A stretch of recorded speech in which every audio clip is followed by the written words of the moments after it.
Movie शुरू पहाड़ों से होती है, जहाँ एक कपल बेकी और उसका हस्बैंड डैन को देखते हैं जो पहाड़ पर चढ़ रहे हैं। इनकी अभी अभी शादी हुई थी। दोनों अपनी जिंदगी में बहुत खुश थे। इनको पहाड़ों पर चढ़ने का बहुत शौक था। ये कह लें कि इनमें एक जुनून था और यही जुनून इनको खतरनाक इलाकों में ले जाता है। यहाँ इनके साथ बेकी की दोस्त भी थी, जिसको हमेशा से खतरों से खेलने का बहुत शौक था। ये तीनों अपने लिए हर बार एक नया खतरा ढूंढते थे। अब पहाड़ पर चढ़ते हुए डैन का हाथ एक परिंदे के घोंसले पर लग जाता है। वो परिंदा जब इसके डर से उड़ता है, जिससे डैन का बैलेंस खराब हो जाता है और वो रस्सी से लटक गया था और चाहकर भी वो अब ऊपर नहीं आ सकता था। यहाँ बेकी और उसकी दोस्त उसको बचाने की पूरी कोशिश करती हैं, पर वो उसको नहीं बचा पाती और आखिरकार वो नीचे गिरकर मर जाता है। जिसके बाद हमें 1 साल बाद का सीन दिखाया जाता है। बेकी अभी भी अपने हस्बैंड की मौत के गम में थी और उसने अभी तक अपने पास डैन की अस्थियों यानी उसकी जली हुई हड्डियों को रखा हुआ था और साथ ही साथ वो अब शराबी भी बन गई थी, जिस वजह से उसकी जिंदगी पूरी तरह खराब हो रही थी। बेकी के डैड अपनी बेटी की ऐसी हालत देखकर काफी ज्यादा परेशान थे, इसीलिए बहुत टाइम के बाद वो उसकी सबसे अच्छे दोस्त को बुलाते हैं, जिसका नाम हंटर था, जो इसके और इसके हस्बैंड डैन के साथ पहाड़ों पर चढ़ाई किया करती थी। अपने हस्बैंड की मौत के बाद वो अपनी दोस्त से 1 साल बाद मिली थी। उसकी दोस्त हंटर कहती है, चलो ना हम दोबारा से कहीं चढ़ाई करते हैं, हमारा तो ये शौक था ना, तुम मेरे साथ चलो, तुम्हें अच्छा लगेगा। वो उसको एक पुराना टावर दिखाती है जो 2000 फीट लंबा था और ये टावर सहरा में था। वो कहती है, तुम मेरे साथ वहाँ जाना, जहाँ पर जाकर तुम अपने हस्बैंड की राख को ऊपर से बिखेर देना, तुम्हें अच्छा लगेगा और उसकी आत्मा को भी सुकून मिलेगा। बेकी सब बातों के बारे में बहुत सोचती है और आखिरकार वो ये फैसला करती है कि वो हंटर के साथ जाएगी। ये उसके साथ एंजॉय करना चाहती थी। दोनों अब अपने सफर पर निकल जाती हैं। रास्ते में ये खूब मस्ती करती हैं और अपने फोन पर वीडियोस भी बनाती हैं, पर इसी दौरान उनकी लापरवाही की वजह से दोनों के साथ हादसा होने वाला था। एक ट्रक जो बहुत स्पीड से आ रहा था इनकी गाड़ी को मारने वाला था, लेकिन ऐन वक्त पर ये अपनी गाड़ी को रोक लेती हैं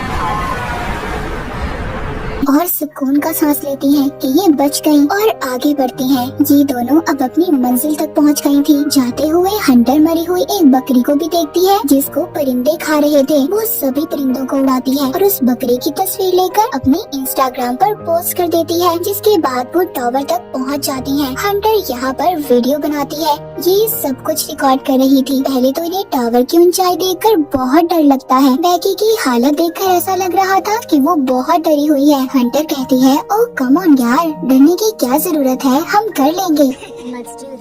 वो अपने आप को रस्सी से बांधती है और बेकी को भी। फिर ये ऊपर चढ़ना शुरू करती है, लेकिन बेकी ऊपर चढ़ते हुए सब महसूस कर रही थी पुराने जंग लगे टावर और उसकी सीढ़ी की आवाज जब ये ऊपर चढ़ रही थी। बेकी को डर तो लग रहा था, पर वो ऊपर चढ़ती रहती है। काफी ज्यादा ऊपर चढ़ने पर हंटर उसको बताती है कि हम आधे टावर पर चढ़ चुके हैं, यानी कि उन्होंने 1000 फीट को पूरा कर लिया था। वो इतनी ऊंचाई पर चढ़ गई थी जितनी आईफल टावर की ऊंचाई हो। यहाँ पर हवा भी बहुत तेज चल रही थी क्योंकि ये बहुत ज्यादा ऊंचाई पर थी और इन्होंने एक सीढ़ी को भी पकड़ लिया था। हंटर कहती है, बस थोड़ा सा दूर, हम लोग जल्दी अपनी मंजिल तक पहुंच जाएंगे। पर बेकी जब नीचे देखती है कि वो इतनी ऊपर आ गई है, उसको डर लगने लगा था। इस बात पर हंटर सीढ़ी को हिलाकर उसके साथ मजाक भी करती है, जिससे वो बहुत डर जाती है। मगर अब आहिस्ता आहिस्ता इतने ऊंचे टावर पर ये दोनों चढ़ गई थी, लेकिन इसी दौरान इस टावर की सीढ़ी का एक पेंच निकल जाता है जो इन्हें नहीं पता चलता।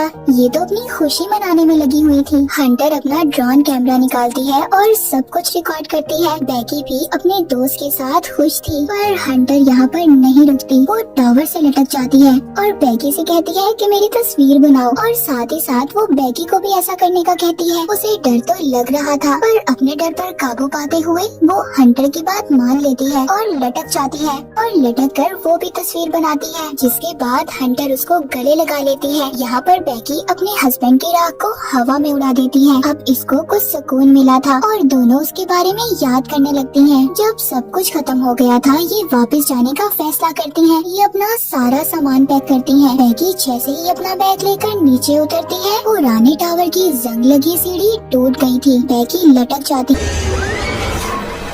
पर हंटर ने किसी न किसी तरह उसे ऊपर खींच लिया था, पर बैगी का बैग नीचे टावर के एंटीना पर लटक जाता है, जिसमें इनका ड्रोन कैमरा और खाने पीने का सामान था। वो अब इनकी पहुंच से दूर हो चुका था। बैगी घबराने लगती है। दोनों अपना फोन भी चेक करती हैं, पर यहाँ ऊंचाई पर फोन में सिग्नल्स ही नहीं थे। तभी उनको टावर पर से एक फ्लेयर गन और दूरबीन मिलती है। हंटर कहती है, अभी इसका हमें क्या फायदा, हम इस वक्त अगर गन को चलाएंगे भी तो क्या फायदा होगा। बैगी थोड़ा घबरा जाती है जब वो देखती है कि उसकी टांग पर जख्म हो गया था। हंटर उसको पट्टी बांधती है। अब ये दोनों करती भी तो क्या करती, उधर ही बैठकर व्लॉग अपनी वीडियो को खत्म करती है। कुछ घंटों के बाद हंटर दूरबीन से देखती है, उधर थोड़ी ही दूर एक गाड़ी खड़ी है। ये लोग उन्हें मदद के लिए नहीं बुला सकती थी। तभी हंटर अपना फोन चेक करती है। जो पोस्ट इसने मरी हुई बकरी की थोड़ी देर पहले की थी, उस पर लोगों के लाइक और कमेंट्स थे, मतलब उस वक्त जमीन पर सिग्नल्स थे।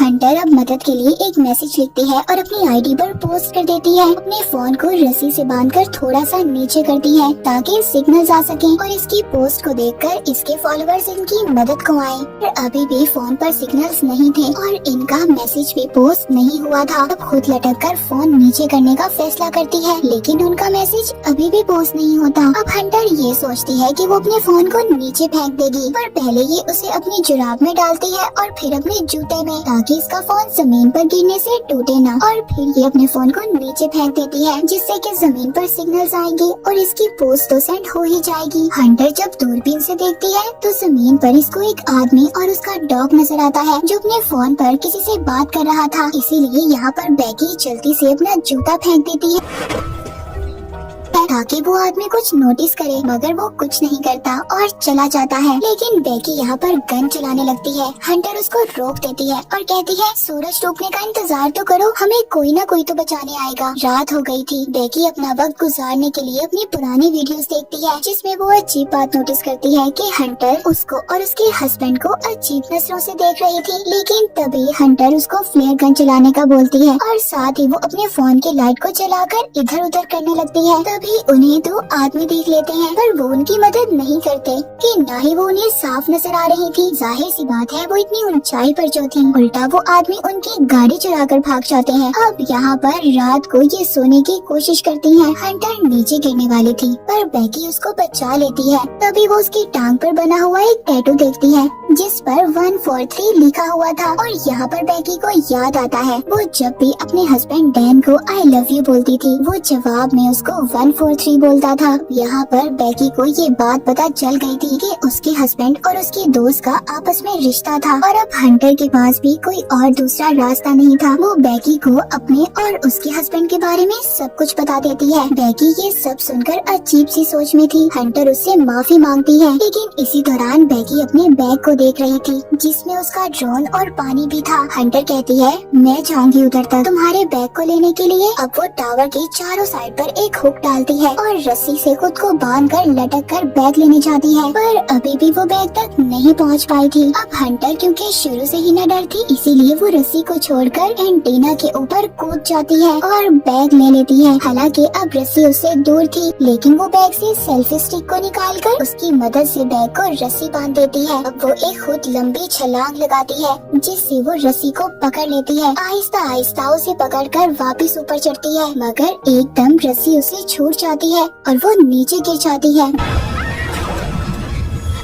बैगी ये देखकर रोने लगी थी, पर जब वो थोड़ा सा नीचे की तरफ देखती है तो हंटर लटकी हुई थी, मतलब वो अभी भी जिंदा थी, मगर अब उसके हाथ जख्मी हो गए थे। वो अब खुद से ऊपर नहीं आ सकती थी। बैगी अपनी पूरी ताकत लगाती है उसको ऊपर खींचने में। आखिरकार उसने अपने दोस्त को बचा लिया था। वो बैग से पानी निकाल कर पीती है, जिसके बाद वो एक नोट लिखती है और उसको ड्रोन पर लगाकर उड़ा देती है। मगर बदकिस्मती से जैसे ही वो थोड़ा सा आगे जाता है, उसकी बैटरी खत्म हो गई थी, जिस वजह से इन्हें उसको वापस बुलाना पड़ता है। अब रात हो गई थी। बैगी रात को देखती है कि उसकी दोस्त हंटर नीचे गिरकर मर चुकी है और उसकी लाश को परिंदे नोच नोच कर खा रहे हैं। पर जैसे ही वो जागती है, उसको पता चलता है ये तो सिर्फ उसका एक ख्वाब था। टावर के ऊपर चलती हुई लाइट को देखती है, तभी इसको आइडिया आता है कि वो ऊपर जाकर ड्रोन की बैटरी को चार्ज करेगी। अगली सुबह ये ऐसा ही करती है। बैगी ऊपर जाकर ड्रोन को चार्ज करती है और उस वक्त तक लटकी रहती है जब तक ड्रोन चार्ज न हो जाए। जिसके बाद ये नीचे आती है। अब ये एक पेपर पर नोट लिखती है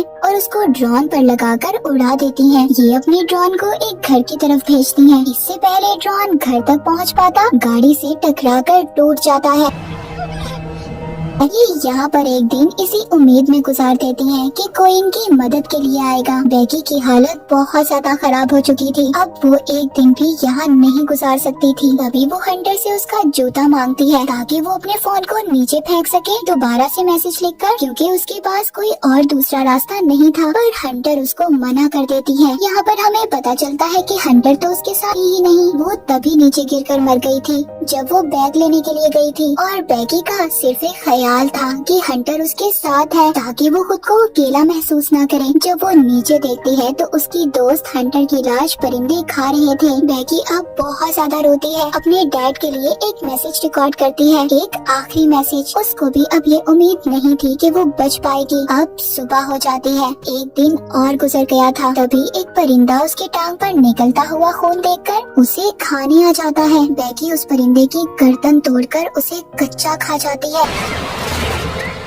जिससे हमें पता चलता है कि वो भूख की वजह से तड़प रही थी। उसे खाने के बाद उसे एनर्जी, ताकत मिलती है। दूसरी तरफ इसके डैड अपनी बेटी के लिए बहुत ज्यादा परेशान थे। वो इसके बारे में पता करना चाहते थे कि आखिरकार उनकी बेटी है कहाँ पर। उधर बेकी अब हिम्मत कर नीचे उतरती है उस जगह पर जहाँ पर हंटर की लाश एंटीना पर लटकी हुई थी, और अपने फोन को हंटर के जूते में डालकर उसके पेट के साथ चिपकाकर हंटर को सॉरी बोलती है और नीचे फेंक देती है ताकि उसका फोन ना टूटे और उसके डैड को मैसेज मिल जाए। जिसके बाद हम कुछ घंटों बाद देखते हैं बेकी के डैड उस टावर के पास पहुंच गए थे, मगर जैसे ही वो वहां पर पड़ी हुई लाश को देखते हैं जो हंटर की थी, जिसको पुलिस वाले लेकर जा रहे थे, वो समझते हैं शायद उनकी बेटी मर गई। लेकिन बेकी उनको आवाज देती है, डैड। वो अपनी बेटी को देखते हैं तो सुकून का सांस लेते हैं कि उनकी बेटी जिंदा है। वो अपने डैड के गले लग जाती है। आखिरकार बेकी की कोशिशों और उसकी उम्मीदों ने उसे जिंदा रखा। और इसी के साथ ये मूवी यहीं पर खत्म हो जाती है।